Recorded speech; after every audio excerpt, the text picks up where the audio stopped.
Hola, buenas noches a todos, a todas, bienvenidos, bienvenidas una vez más a esta La Náusea TV.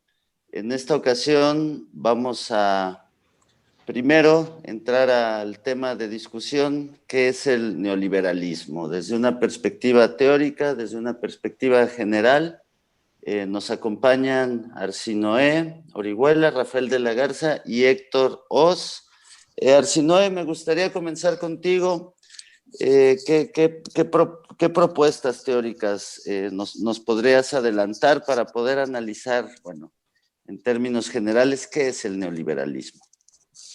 Bueno, neoliberalismo es uno de esos conceptos claves de la política de nuestra época. Así que voy a tratar de hilvanar una definición sin tropezar en digresiones, incluso sacrificando un abordaje histórico más exhaustivo. Ahora, lo cierto es que neoliberalismo es uno de esos raros conceptos cuyo uso corriente extrañamente coincide con las definiciones que descienden de la teoría social. Es decir, en el argot político, desde el popular cotidiano hasta el académico crítico, neoliberalismo designa casi de rigor dos cosas: corrupción política y desposesión patrimonial. Insisto, si uno acude a la teoría, que eso es lo que intentamos acá, vamos a ver que esta connotación es bastante leal con la realidad que describe. Infiero que eso se debe al hecho de que nadie se autodefine como neoliberal, es decir, no es un concepto en disputa como sí lo es el nacionalismo, más los que menos acuden a esa referencia son los que teórica y prácticamente son neoliberales. Y en ese sentido yo quiero empezar de atrás para adelante, recogiendo una frase que le robo a Noam Chomsky, a quien cito con mucha frecuencia en este espacio. Él dice, el neoliberalismo es librecambismo de dos filos: asistencialismo para los ricos y poderosos y disciplina de mercado para los pobres. Ahora, la historia nos enseña que el primer registro de su irrupción fue la crisis fiscal de 1975 en la ciudad de Nueva York. Básicamente los bancos de inversión se negaron a refinanciar la deuda de la ciudad, condenándola a la bancarrota, y una vez decretada formalmente la quiebra, los bancos que eran los acreedores confiscaron los ingresos fiscales. Dicho de otro modo, se apropiaron del erario público para cobrarse la deuda. Y en la práctica esto significó que los bancos administraran la asignación de recursos públicos a su antojo. Y por eso algunos analistas plantean que el neoliberalismo es esencialmente un golpe de Estado financiero, que es una modalidad de golpe no tradicional y que yo observo que encierra tres momentos. Uno, la privatización de las funciones de gobierno, es decir, los bancos deciden cómo, cuándo y dónde se proveen los servicios públicos: sanidad, educación, vivienda y hasta el alumbrado público. De hecho, ello explica, por ejemplo, la proliferación de los sin techo, los homeless en los 80s en Nueva York, los apagones programados y el estallido de violencia e inseguridad que desencadenó la conocida guerra contra las drogas de Ronald Reagan. En ese sentido, yo sostengo que Trump es el colofón inevitable del neoliberalismo. Él fue uno de los grandes beneficiarios de este episodio en Nueva York. Es como el primer y último samurái del neoliberalismo gringo. El segundo momento que yo observo es la bancarización de la economía. Es decir, la banca en su conjunto asciende a príncipe soberano y decide la política de los países con base en criterios financieros. Por eso hasta la fecha las calificadoras pueden decidir los destinos de las economías nacionales y subnacionales. Y el tercer momento que yo observo es el disciplinamiento de la clase trabajadora, es decir, recortes a la asistencia social, disminuciones salariales, desbaratamiento de los contratos colectivos y el famoso outsourcing o terciarización, que es el tema que nos ocupa en esta ocasión. Ahora, estos tres momentos del neoliberalismo pionero eventualmente ascendieron a rango de programa político. Y este programa tiene 5 reglas principalmente. Uno, la reducción de la democracia, proscribiendo o marginalizando a los partidos de vocación laborista. Dos, el adoctrinamiento ideológico, despolitizando a las sociedades con mentiras tóxicas como que todos los políticos son iguales, todos los partidos son lo mismo, lo público es esencialmente corrupto e ineficiente, y los privados pues son unos chingones que todo lo resuelven, desde los problemas ambientales hasta las crisis económicas, lo cual pues es una mentira cochina. La tercera regla es el rediseño de la economía, incrementando el poder de las instituciones financieras y utilizando selectivamente, ojo, no minimizando al Estado, sino utilizando selectivamente al Estado para proteger a los ricos y poderosos.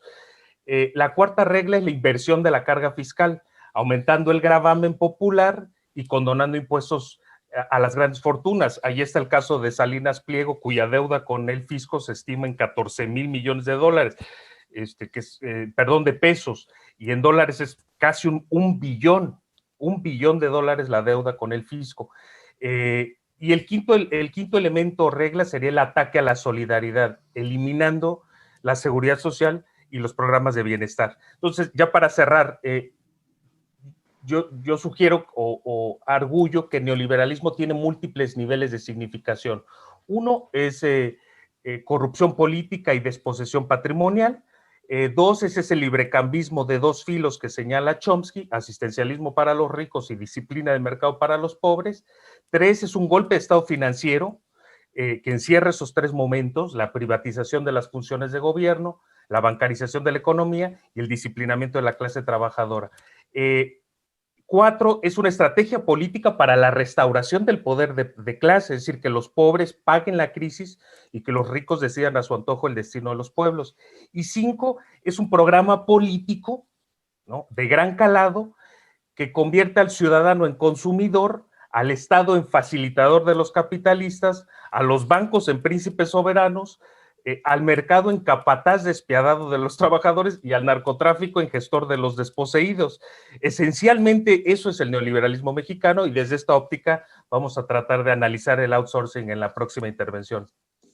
Gracias, Arci. Héctor, también en la historia moderna reciente de la política en México, bueno, han habido grandes personajes que se hacen llamar a sí mismos intelectuales, ¿no?, como los cobijados por nexos, que ahora ven en el presidente a un autoritario de las ideas, ¿no? ¿Será que el neoliberalismo le ha dado grandes cosas al país, como seguramente dice Isaac Katz? Y bueno, saludos a los tres, un gusto poder verlos por acá nuevamente. Y evidentemente en la cuestión discursiva es donde se pone peliaguda la situación. Yo precisamente para responder a tu pregunta quisiera pues abordar inevitablemente la cuestión histórica. Digo, para entender qué es el neoliberalismo, creo que sí, aquí no podemos evitar esa vuelta hacia la historia y ver por qué llegamos a donde estamos y por qué hace 2 años López Obrador decretaba que el neoliberalismo se había terminado. Y en función precisamente de esa revisión que podamos hacer, evidentemente con las limitaciones del tiempo y demás que tenemos por estos medios, pues ver qué significa la cuarta transformación en este sentido. Yo empezaría, definiendo o intentando definir el neoliberalismo. Evidentemente es un término complejo y casualmente no como otros, como el de la democracia o el del nacionalismo que hemos trabajado nosotros aquí y que al mismo tiempo son abordados ampliamente por la academia. La cuestión del neoliberalismo no. El neoliberalismo nunca o muy rara vez es abordado, digamos, en términos científicos desde la academia. Se da por sentado que existe un periodo de 30, 40 años denominado neoliberal, pero no es un objeto de análisis. Entonces, en ese sentido, yo propondría muy brevemente tres puntos de vista o tres lugares desde los cuales podemos acceder al neoliberalismo. En primer lugar, bueno, sería, digamos, la receta clásica de los famosos 10 puntos del consenso de Washington, es decir, se imponen ciertas directrices desde los organismos internacionales, en particular el Fondo Monetario Internacional, que tienen que ver con control fiscal, con la apertura comercial, con la famosa desregulación, con la firma de tratados de libre comercio, privatizaciones, etc. Entonces, bueno, eso que se traduce como un adelgazamiento del Estado, entre comillas, pues en realidad, como bien dice Arci Noé, tiene que ver con un cambio o con una modificación en las lógicas del Estado, sobre lo que quisiera yo regresar en un segundo momento. En segundo lugar, el neoliberalismo se ha constituido en una ideología. Aunque nos guste o no nos guste, el neoliberalismo es aquel que permite que esas robinsonadas de las que hablaba Marx hace 200 años, pues cobren realidad, ¿no? Es decir, aquí yo me gusta seguir un una lectura muy particular de Foucault, que es hecha por un filósofo francés que se llama de la Gasnery, quien a partir precisamente de esa lectura de Foucault dice, no podemos ver al neoliberalismo simplemente como algo que descompone cosas que se habían construido en un estado de cosas previo, sino que construye ciertas situaciones. Y una de las cosas que construye es una ideología o una subjetividad, para hablar en términos más precisos, muy concreta y que tiene efectos sobre cómo entendemos la vida política y también con cómo entendemos la actividad económica, es decir, pensar en un sujeto que por sus propios méritos, por sus propios estudios, etcétera, puede llegar a destacar a esa famosa movilidad social y haciendo a un lado por completo, borrando, invisibilizando las cuestiones que tienen que ver con una estructura económica que cada vez es más precaria. En tercer lugar, y aquí quisiera yo concentrarme por un minutito nada más, el neoliberalismo, y en ese sentido hacía yo la referencia a la cuestión histórica, es un cambio precisamente en la forma en la que opera el Estado en relación con el capital y con el trabajo. Es decir, venimos del periodo de posguerra, donde el capital, el trabajo y el Estado funcionan de una manera muy determinada. Aquí yo tomo prestado el término de lógicas organizacionales de una autora que es Saskia Sassen, para decir, Estado, capital y trabajo se relacionan de una manera determinada. Sin entrar a detalle de cómo se construye ese Estado que se conoce como fordista desde la Escuela de la Regulación y demás, el punto es que en el momento del neoliberalismo, ese Estado cambia sus lógicas, ¿sí? ¿Por qué? Porque el capital captura las instituciones estatales para favorecer o para fortalecer un proceso de acumulación, y aquí hay otro cambio fundamental que es cortoplacista. Por eso el neoliberalismo siempre es rentista y por eso se explican los procesos en Latinoamérica que tienen que ver con la proliferación de la maquila y la reprimarización de nuestras economías. Es decir, tenemos el Amazonas devastado produciendo soya y nosotros estamos nuevamente pensando en exportar petróleo, etcétera, etcétera. Entonces, ese cambio fundamental consiste precisamente en modificar las instituciones estatales para que sean, si bien siempre han sido evidentemente capitalistas, para que se concentren en promocionar, en promover lógicas de acumulación a corto plazo. Uno de esos cambios que se ve reflejado como un mecanismo institucional e incluso legal es precisamente el que tiene que ver con el empleo, con el trabajo, y que abordaríamos en la siguiente intervención. Gracias, Carlos. Gracias, Héctor. Rafael, bueno, parece que después de la Guerra Sucia y las dictaduras, tanto en México como América Latina, la gran solución fue el neoliberalismo. En términos teóricos, ¿cómo nos explicas este proceso político-económico? O económico-político, mejor dicho. Hola, Camilo, si no es Héctor, un saludo también a nuestro queridísimo auditorio.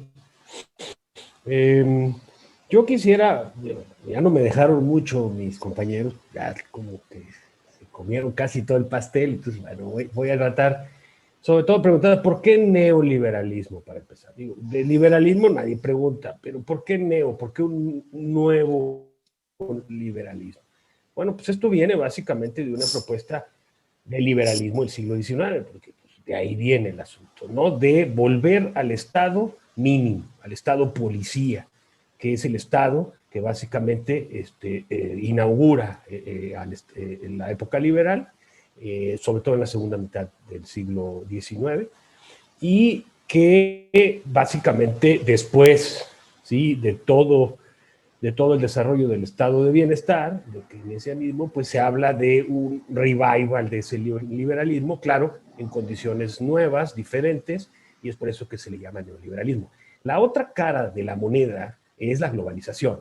Digamos que esa es la parte nice, ¿no? Nos venden la globalización, pero en realidad atrás de la globalización está el neoliberalismo, ¿sí? Y entonces, digamos que podríamos utilizarlos de manera intercambiable, los podemos intercambiar, pero vamos a quedarnos con la palabra neoliberalismo y vamos a, básicamente, a partir de la crisis del 29, de la crisis precisamente de ese modelo liberal, de ese Estado policía, que plantea la idea pues, de una intervención del Estado para volver a elevar, ¿sí?, el margen de ganancia, que es la clave, ¿no?, del capital, y esto sucede después del crack del 29, y en realidad no es hasta la Segunda Guerra Mundial que el sistema económico mundial se recupera. No es el New Deal, no es el inicio del keynesianismo, no, es la Segunda Guerra Mundial.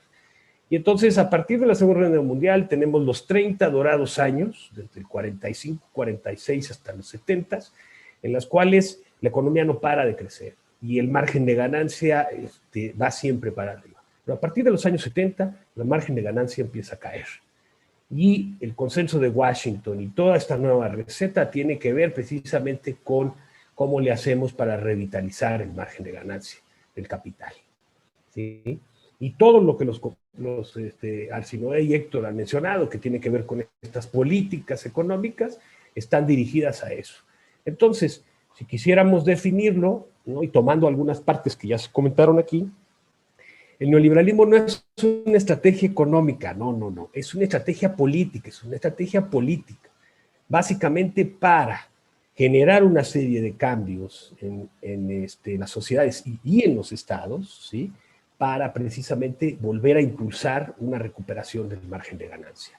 Y es política porque esto implica básicamente someter a los sectores sociales, ¿sí? Que eran de alguna manera importantes en el viejo modelo, ¿sí? Y someter también a los países, a los estados-nación, a través básicamente de la deuda. El caso mexicano, pues es básicamente eso, ¿no? O sea, quieren sobrevivir como clase política, endéudense.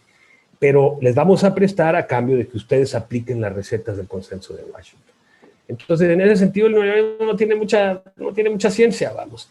Es un modelo económico que lo que quiere, pues, es sacarle más jugo a la naranja, y ahí tenemos entonces desde política económica en las finanzas, la autonomía del Banco Central, de los bancos centrales, etcétera, ¿no? Entonces, uno de los temas que me parece interesante y que está ahorita en discusión es el del outsourcing, y bueno, pues ese lo veremos en la siguiente intervención. Bueno, seguimos contigo, Rafael. Precisamente se está discutiendo ahora desde esta visión de la 4T, la eliminación del outsourcing, de la que muchos empresarios se quejan que el gobierno no tuvo el tacto suficiente, ¿no? Para negociar con ellos esta información, pero bueno, en la contraparte social podríamos decir que, bueno, nadie se tocó el corazón para quitarle beneficios sociales a los trabajadores que fueron afectados por el outsourcing. Ahora sí, para que tú tengas la primicia y dejemos a los compañeros en segunda oportunidad, ¿qué opinión te genera este tema que está justo en discusión? Bueno, continuando con este orden de ideas que estaba yo platicando, ¿cómo le hacemos para echar para arriba el margen de ganancia? ¿Sí? ¿Cómo le hacemos? Bueno, básicamente, mayor explotación, mayor productividad en la explotación de la naturaleza y del medio ambiente, ¿sí? Y esto incluye también a las personas que formamos parte del medio ambiente y de la naturaleza, ¿sí? Entonces, ¿cómo le hago para mejorar mis procesos y obtener, por ejemplo, en lugar de sacar el oro a pedazos, voy a hacer unos agujeros en la tierra, básicamente lo que es el extractivismo, para sacar una cantidad inmensa de tierra, filtrarla y sacar unos granitos de oro que en un día me den 1 kilo o 2 kilos. Entonces esto acelera el impacto, evidentemente, pero no es, digamos, es un impacto sobre la naturaleza que viene de antes, que viene desde el siglo XIX. Pero la parte interesante es cómo le sacamos más jugo al trabajador. Y entonces pues, no tiene mucho chiste, ¿sí? Básicamente vamos a bajar los salarios reales, es decir, a estancarlos con la famosa frase de no, es que si los salarios suben más que la inflación, no, pues la inflación se va a ir para el frente, entonces tenemos que ponerla por debajo, ¿sí? Pero en la parte interesante que tiene que ver precisamente con el outsourcing es cómo hacemos más productivo el trabajo, cómo le sacamos más. Y entonces, ¿qué hay que hacer? Pues desarticular todas las ganancias, todas las derechos que a lo largo de 40, 50 años habían obtenido los trabajadores organizados en un marco de un estado de bienestar. Y esto significa básicamente, ¿sí? Ningún derecho a la salud, ningún derecho a una pensión, ¿sí? Y contratos semestrales, mensuales, bimestrales, de tal manera que la persona no cree antigüedad y por lo tanto me sea mucho más fácil disponer, correr, etc. El outsourcing es básicamente eso, ¿sí? Yo voy, en lugar de, esto lo hizo, por ejemplo, la Universidad Nacional Autónoma de México, no solamente las empresas privadas, también el Estado lo hizo. Y entonces la universidad, ¿sí? La casta divina de la universidad decidió que todas las labores de seguridad del campus, por ejemplo, de Ciudad Universitaria, fueran contratadas con una compañía de seguridad externa.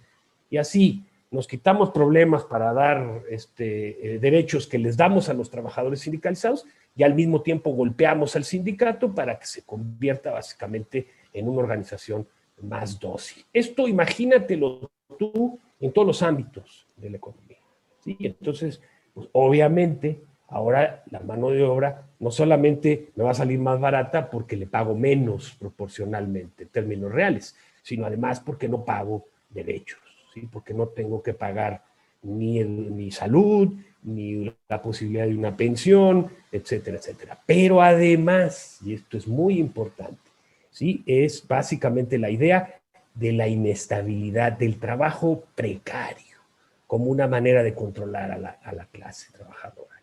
Y esto es poderosísimo.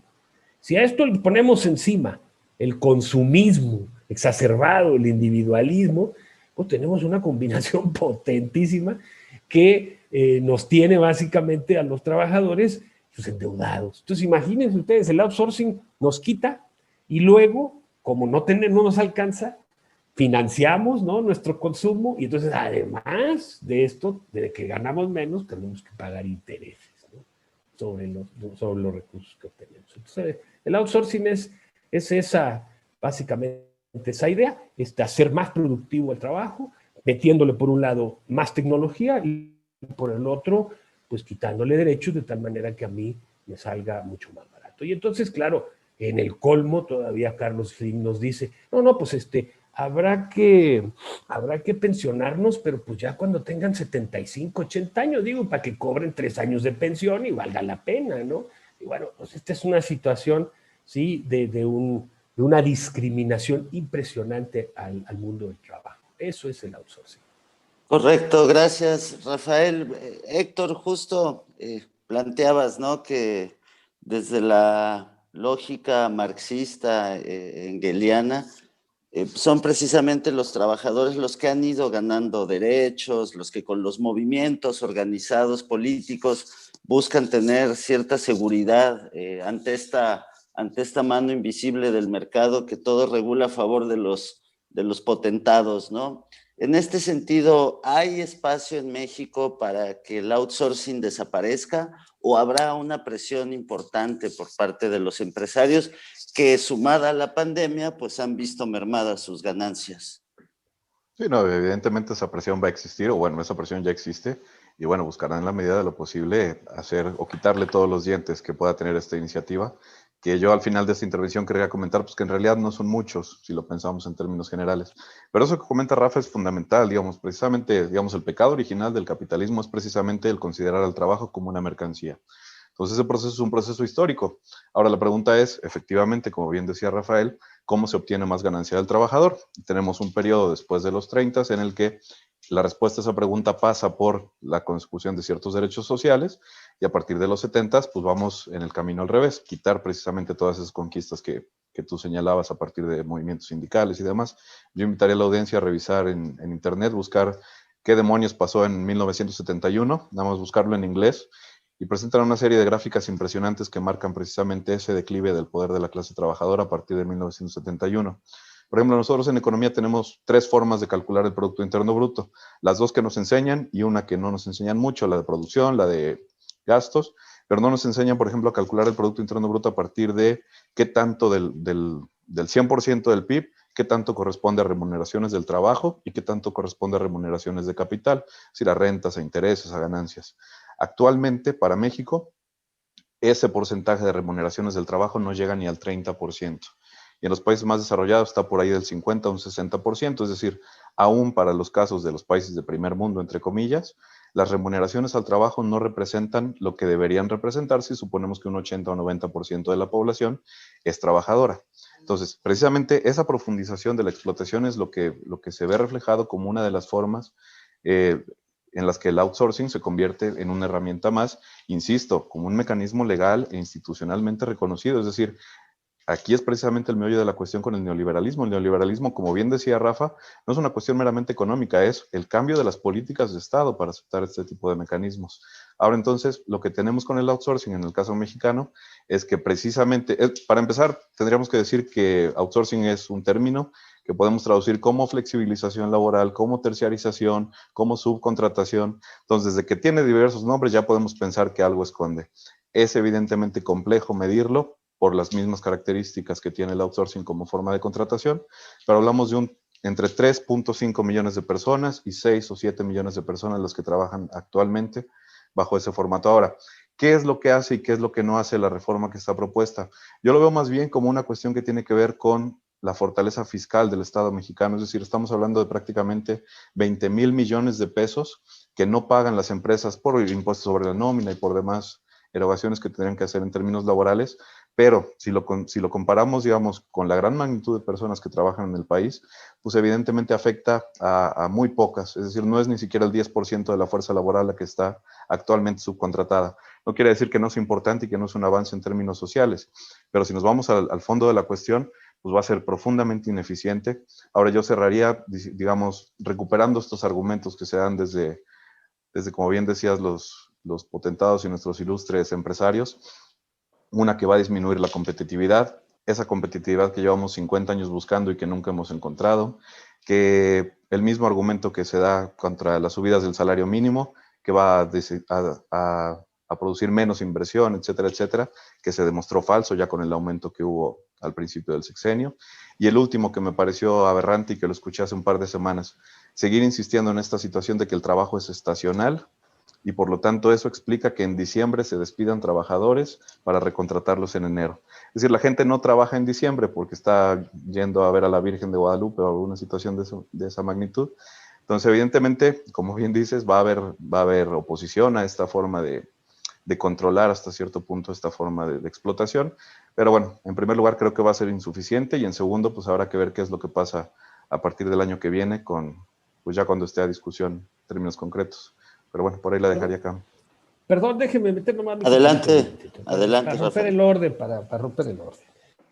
Sí, tiene razón los empresarios cuando dicen vamos a perder competitividad. Pues claro, porque ya no vamos a estar al nivel de esclavismo. Ahora va a subir el costo de la mano de obra y entonces, ¿qué va a vender México aparte de petróleo? Mano de obra.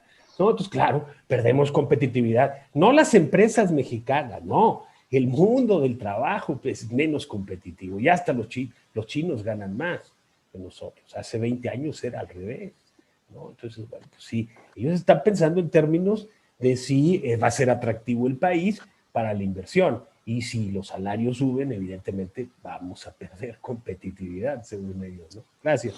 Justo, Arsinoe, siguiendo un poco esta línea, ¿qué le pasa a estos mexicanos que cada vez insisten más en parecerse a Venezuela, ¿no? O cuál es, digamos, la lógica de este gobierno que quiere darle seguridad social a los trabajadores, que incluso hizo un esfuerzo por reducir los años de trabajo, por lo menos del sector público, para poderse jubilar?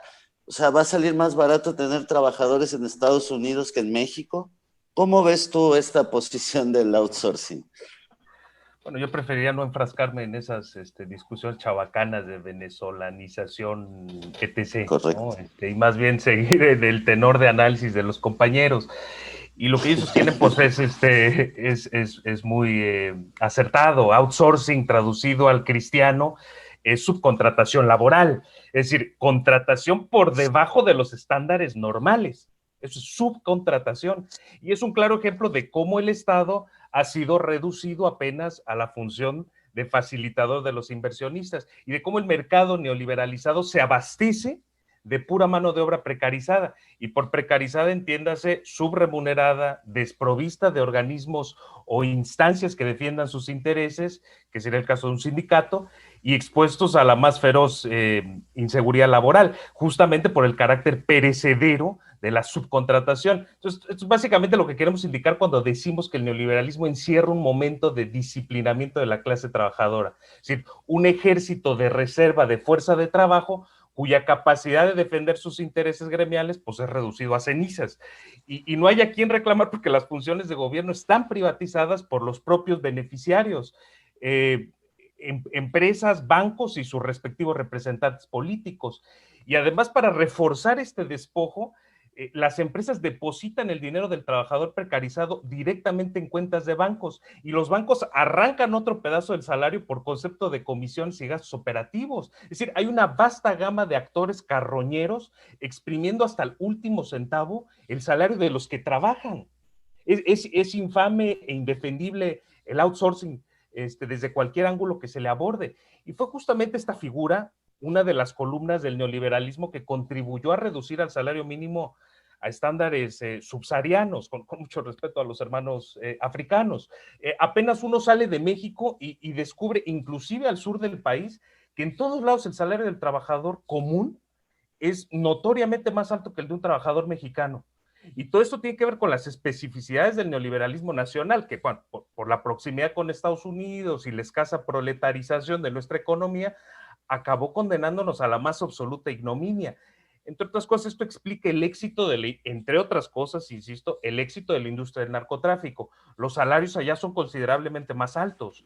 Y llama la atención que los mismos que descalifican los programas de bienestar social, supuestamente por el limitado efecto financiero que tiene en el bolsillo de las familias, son los mismos que callaron canallamente todas las veces que se perpetraron ataques al salario por parte de los gobiernos neoliberales. O sea, prácticamente predican la muerte por inanición de los trabajadores formales, alientan la informalidad laboral, que México tiene la tasa más alta de los países de la OCDE, y apoyan consciente o inconscientemente el mercado laboral del narcotráfico. Y a eso le llaman, como dicen los compañeros, otra vez muy canallamente los neoliberales, competitividad. Es decir, es el mundo al revés, debilitarnos para competir, ¿no? Y en ese sentido, la iniciativa de abolir la subcontratación en México y no solo ciertas prácticas abusivas, pues es urgente e impostergable. Y yo arguiría que es un primer paso apenas en la solución de un problema mayor, que es esta premoderna precariedad laboral en nuestro país. Acabo de leer un artículo que explica con gráficas cómo el poder adquisitivo del salario mínimo era notoriamente mayor en 1938 que hoy.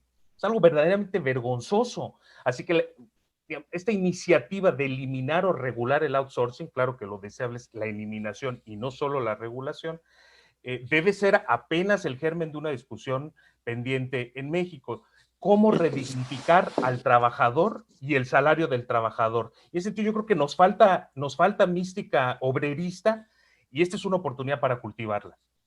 Correcto, Arsinoe. Héctor, como pregunta final, ¿qué impacto en el tiempo presente, en el tiempo inmediato va a tener para bien o para mal esta propuesta legislativa de, como bien dice Arsinoe, regular, pero también de que busque eliminar la subcontratación o el outsourcing, entendido como tal? Sí, pues esa es la cuestión, Camilo, que si bien evidentemente pues es una de las maneras, digamos, más groseras o más burdas por las cuales se extrae riqueza de los trabajadores, pues no es, Arsinoe señalaba hace ratito, ¿cuál es entonces el estándar normal del trabajo? Pues el estándar normal del trabajo actual es el estándar de la informalidad, y la informalidad no es otra cosa más que la explotación del trabajador por fuera de los circuitos institucionalmente reconocidos del trabajo, ¿sí? Y el punto es precisamente eso, que en cuanto, supongamos que se elimina por completo el outsourcing, lo que vamos a ver es que una buena parte de esas personas se reincorporan o se incorporan a una formalidad, pero también habrá una buena parte de esas personas que actualmente viven en estos esquemas que se tengan que incorporar a la informalidad. Ahora, la informalidad no solamente no es funcional al capitalismo, pero puede ser un buen ejemplo de cómo se puede empezar a combatir. Es decir, hay que dejar de estigmatizar a la informalidad. No se trata de combatir la informalidad, sino de buscar alternativas a los sistemas de producción clásicos que tengan que ver, por ejemplo, en Argentina hay iniciativas muy interesantes en ese sentido, de dejar de hablar de informalidad y empezar a hablar de economía popular. Es decir, esa que discurre por fuera de los circuitos del gran capital internacional y que se enfoca precisamente en resolver las necesidades de la comunidad más cercana. Entonces, en ese sentido, pues digo, evidentemente cualquier derecho que se conquiste, pues es bienvenido, pero sigue siendo insuficiente como muchas otras de las propuestas de la Cuarta Transformación. Pero bueno, yo cerraría nada más comentando un breve ejemplo porque los trabajos de de recepción de maestría los escribimos y nadie más los vuelve a tocar. Entonces, pues para meter ahí el comercial, yo trabajé precisamente outsourcing en una zona muy específica del estado de Veracruz, que es Coatzacoalcos y Minatitlán. Son zonas petroleras. Entonces, uno se da cuenta de los esquemas, digo, fantásticos de outsourcing. Es decir, Pemex subcontrata a una empresa que a su vez subcontrata a trabajadores, que en el momento en el que hay un accidente que causa pérdidas humanas, nadie se hace responsable. Quiere decir, un accidente del 2016, donde está involucrada, por cierto, una de las empresas que hoy está construyendo el Tren Maya, sigue sin responder a los trabajadores que perdieron la vida. Entonces, ese es el outsourcing y esa es la normalidad del trabajo. Entonces, lo que hay que hacer es pensar en cómo se puede revalorizar precisamente el trabajo dentro de pues, los tiempos que vivimos. Gracias, Camilo, y un saludo a todos. Correcto, Héctor. Rafael, ¿qué impactos podemos esperar de estos procesos? Yo comparto lo que decía. Esto tiene básicamente un alcance fiscal, señores, en México. No le busque. Se trata básicamente de aumentar la capacidad de tener impuestos, de ganar, de cobrar impuestos. No solamente a las empresas, sino a los trabajadores también, ojo, ¿sí? Entonces, eso es importante tenerlo en cuenta. ¿Por qué? Porque habemos muchísimos trabajadores que no tenemos ni un solo derecho, ni pago de días libres, ni vacaciones, ni ninguna prestación. Señores, yo tengo 30 años trabajando así y he trabajado en universidades públicas y en universidades privadas y me pagan igual.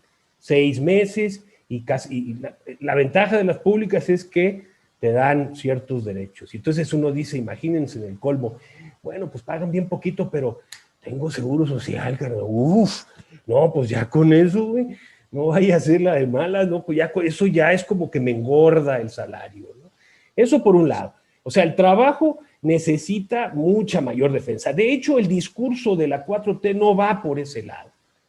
El único que lo dice es Napito, ¿verdad? Que es el hijo, ¿no? Charro sindical, ¿no? Que estudió en Harvard.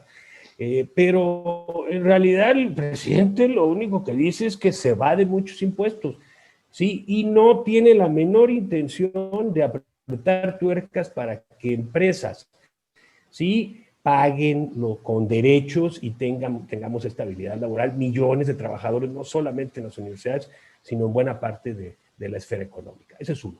Y dos, no todo, en el pecado va la penitencia. Y gracias a este proceso neoliberal, tenemos en Latinoamérica un laboratorio de movimientos antisistémicos, ¿no?, de movimientos que han abierto el panorama a nuevas prácticas políticas de base, que son hoy una de las cosas más alentadoras que tenemos los estudiosos de las ciencias sociales en el continente americano.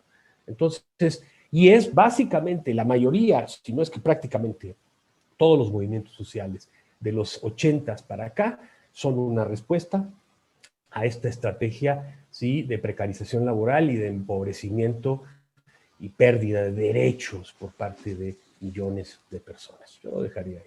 Gracias. Bueno, pues la realidad es que habemos, por lo menos en México, no sé si en otros lados, trabajadores que tenemos el dudoso privilegio de ni siquiera tener un salario, ¿no? Como se puede dar incluso en los medios de comunicación, y como dice tu ídolo Gómez Lenguar, si no es, remátala. No, pues reforzar lo que comentó el compañero Héctor. En cierto sentido, el outsourcing es una estrategia de externalización de los riesgos. Es decir, la clásica fórmula del neoliberalismo: socialización de las pérdidas y privatización de las ganancias. Y en este aspecto, la reforma a la ley laboral de 2012 de Felipe Calderón fue altamente lesiva para los intereses de los trabajadores, porque fue básicamente lo que masificó el outsourcing en nuestro país. Entonces, yo sí creo que es importante que más allá de esta rica gama de movimientos sociales y antisistémicos que disponemos, que el trabajador esté perfectamente consciente cuáles son esos partidos que son declarada y vulgarmente antiobreros, antiobreristas, que es el caso de Acción Nacional, en la implementación de leyes y reformas como la laboral de 2012, sino también, por ejemplo, el cierre de las empresas más valiosas de nuestro país, como Luz y Fuerza del Centro y Mexicana de Aviación, y respectivos sindicatos que eran de los más combativos en el país. Entonces, yo creo que más bien lo que tenemos que hacer es desbordar lo que ya está instalado en la tribuna pública y en el nuevo gobierno, porque lo cierto es que los trabajadores no han participado de esas instancias que son determinantes para el destino de los gremios. Por ejemplo, la reforma a las pensiones, el tema de autonomía sindical, el alza al salario mínimo y la eliminación del outsourcing. Ojo, esas 4 son reformas que atañen directamente a los trabajadores y que impulsó el nuevo gobierno, y uno podría arguir que tal vez tibiamente sí, pero también hay que ver, considerar la correlación de fuerzas, o sea, y cómo nos dejó nos cortaron las piernas, especialmente a los trabajadores, los gobiernos neoliberales. En la correlación de fuerzas es difícil impulsar una reforma más agresiva. Entonces, yo quiero cerrar ahí la reflexión y dar a que los trabajadores empiecen a discutir mucho más seria y acabadamente los problemas que conciernen a los gremios obreros en nuestro país. Gracias, Camilo, gracias a los compañeros. Gracias a todos. Definitivamente un tema interesante que seguramente seguiremos abordando, sobre todo de la perspectiva del trabajador, ¿no? Que parece mentira, pero parece un sueño poder tener acceso a ciertos derechos. Gracias a quienes nos ven, a quienes visitan nuestro sitio. Estamos abiertos para sus comentarios. Y de nueva cuenta, Héctor, Rafael, Arci, muchísimas gracias. Buenas noches.